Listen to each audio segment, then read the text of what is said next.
The United States, undeniably the world's leading superpower and economic giant. Its military, industry, and technology are all overwhelmingly dominant. Yet, despite this global prowess, there is one area where America surprisingly falls short. It's food. It's astonishingly bad. Americans themselves often label their diet trash food. The soaring obesity rates are deeply concerning, even from an outsider's perspective. Childhood obesity and adult diseases have reached alarming levels, posing a severe public health threat. But America wasn't always this way. Today's eating habits didn't develop naturally. This drastic transformation began in the 1970s, marking a pivotal moment in American history. During this era, the U.S. government prioritized mass-producing corn and soybeans to supply the cheapest possible calories to its population. This policy laid the foundation for the modern American dinner table, reshaping diets in ways unimaginable just decades prior. It was a system designed to maximize national efficiency, but with severe, unforeseen side effects that continue to plague the nation today. How could a nation dominating the world in so many aspects end up with such a flawed food system? To understand this paradox, we must travel back to the 1970s, a decade of immense pressure and transformation, both domestically and internationally. Externally, the Cold War raged, a fierce ideological competition against the Soviet Union. It wasn't just about military might. It was a battle for system superiority. Which system could better feed its people and provide prosperity for its citizens? This sharply contrasted with Soviet communism, where people endured long lines for rations. Internally, the U.S. faced extreme instability, with the Vietnam War dragging on and racial conflicts erupting in the streets. Crime rates soared and public trust in the government plummeted. Effective solutions were scarce. They couldn't end the war immediately, nor solve deep-rooted structural issues quickly.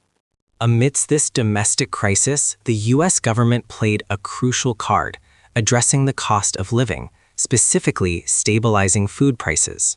Even without wage increases, keeping grocery prices low could quell immediate public discontent.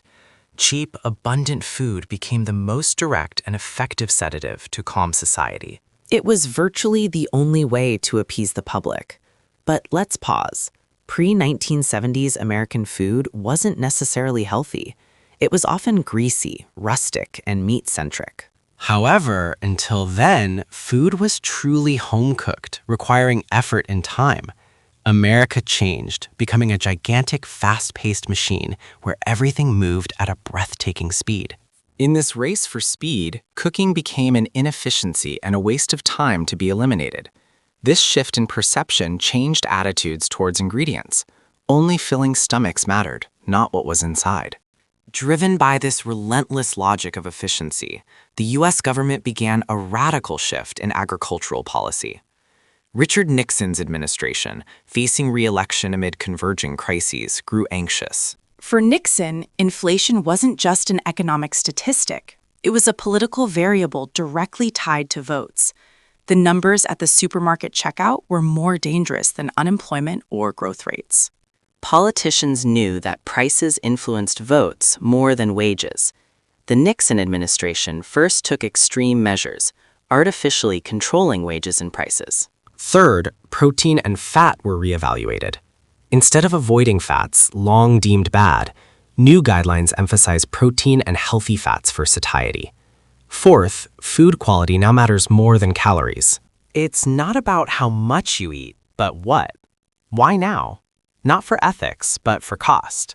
Obesity, diabetes, and heart disease are no longer just personal lifestyle problems. They're eroding healthcare budgets, reducing labor productivity, and directly impacting military recruitment and public service staffing, threatening national security. The short-term efficiency of cheap food is now undermining national competitiveness. Yet these new guidelines have clear limits. The biggest issue is demanding individual choices change while the core system remains untouched. Agricultural subsidies still favor corn and soy. The food pricing structure benefits ultra-processed items, making healthy options inaccessible, especially for low-income communities. Essentially, the system is unchanged, but individuals are asked to be smarter. Political realities also hinder progress. The food industry controls vast employment, political funding, and distribution networks. Disturbing this structure would provoke fierce backlash. So, while the direction has shifted, enforcement is weak and progress is slow. The U.S. acknowledges the problem, but hasn't fully committed to dismantling its old efficiency-driven design. To understand America's extreme choices, we must ask if another path existed. Not all capitalist nations followed the same route as the U.S. America based its national strength on explosive productivity and overwhelming scale. European nations, however, pursued strength through quality of life and social sustainability. As a result, these two societies are now receiving vastly different bills. America pays with chronic diseases and soaring healthcare costs, while Europe bears slower growth and higher social maintenance expenses.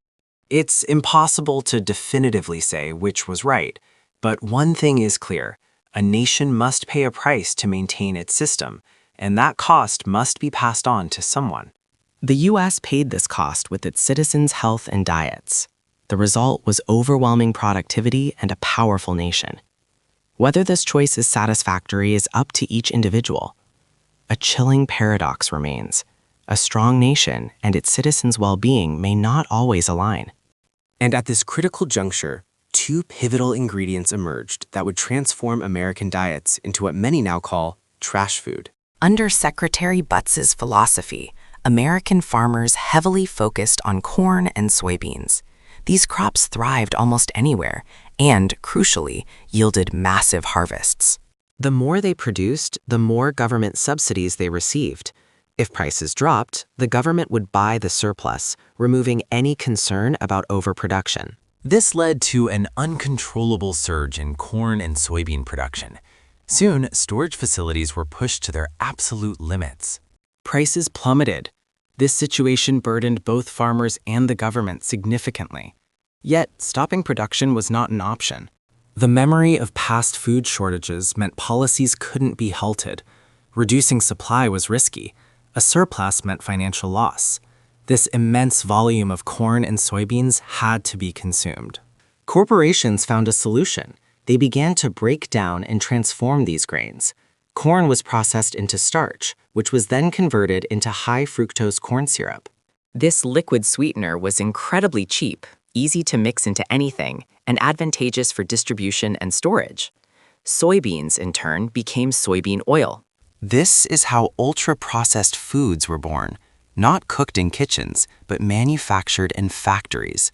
Soon, American dinner tables were filled with these cheap yet harmful foods.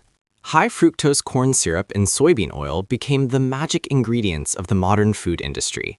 They sweetened everything from drinks to bread, sauces, and ham, while dramatically extending shelf life. Soybean oil virtually monopolized the fat content in fried and processed foods. From crispy snacks and soft breads to mayonnaise, salad dressings, and frozen fries, even chocolates and energy bars, soybean oil ensured texture and mouthfeel. Another way to process the massive corn surplus was to feed it to livestock. Cows, traditionally grass-fed, were now fed corn, leading to much faster production of marbled meat.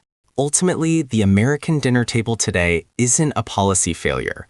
It's the perfectly successful outcome of a design driven solely by efficiency, which tragically worked too well. For immediate economic growth, the nation essentially mortgaged its citizens' future health.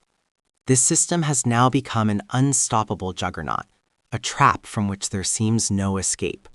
Surprisingly, the Trump administration recently unveiled new dietary guidelines, a sudden departure from previous norms, acknowledging a critical need for change.